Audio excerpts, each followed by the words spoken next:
Awak. Awak, kita balik lah.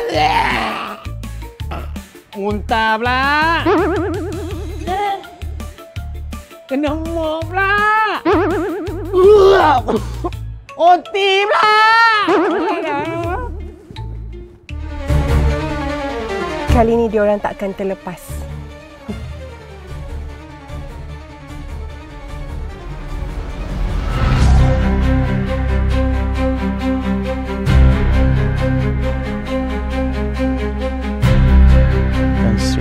Masih.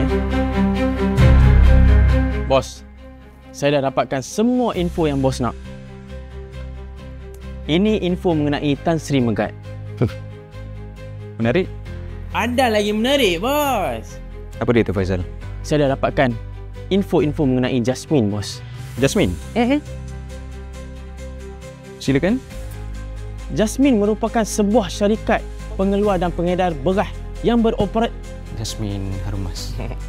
Saya melawak ya, bos. Takkan melawak sikit pun tak boleh kot. Sebenarnya, bos, Jasmine adalah bekas CEO. Awak betul, Faizal. Ini main-main. Betul, bos. Jasmine merupakan bekas CEO Era Bina, bos. Era Bina? Syarikat yang La Sela baru-baru ni take over? Betul, bos. Kejayaan Era Bina adalah disebabkan oleh kepercayaan yang diberikan oleh pemilik Era Bina, iaitu Datuk Wira Abu Kasim kepada Jasmine.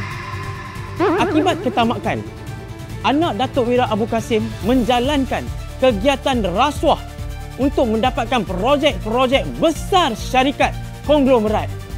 Perkara ini ditentang habis-habisan oleh Jasmine, lalu menyebabkan Jasmine dipecat daripada jawatan CEO. Maka, dengan ini bermulalah zaman kejatuhan Era Bina. Sekian laporan daripada saya. Kembali bersama wartawan di studio. Tetapi macam mana dia boleh dapat kepercayaan Datuk Abu Kasim? Kalau ikutkan sumber terdekat, bos, Jasmine bermula dengan menjadi pegawai khas Datuk Wira. Segala keputusan yang Datuk Wira nak buat dalam syarikat, dia akan uji dulu keputusan daripada Jasmine. Dan Datuk Wira agak kagum dengan bakat yang Jasmine ada.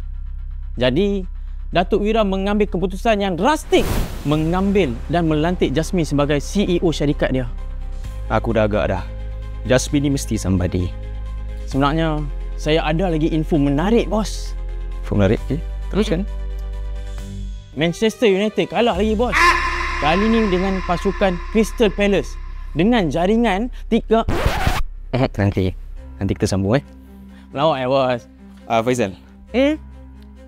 Aku nak kau ikut aku. Di mana, bos? Semalam, aku baru dijumpa dompet dekat Harumas. Dompet tu ada banyak duit tak, bos? Kalau banyak duit, saya punya, bos. Sudahlah, Faizal, jangan gurau lah.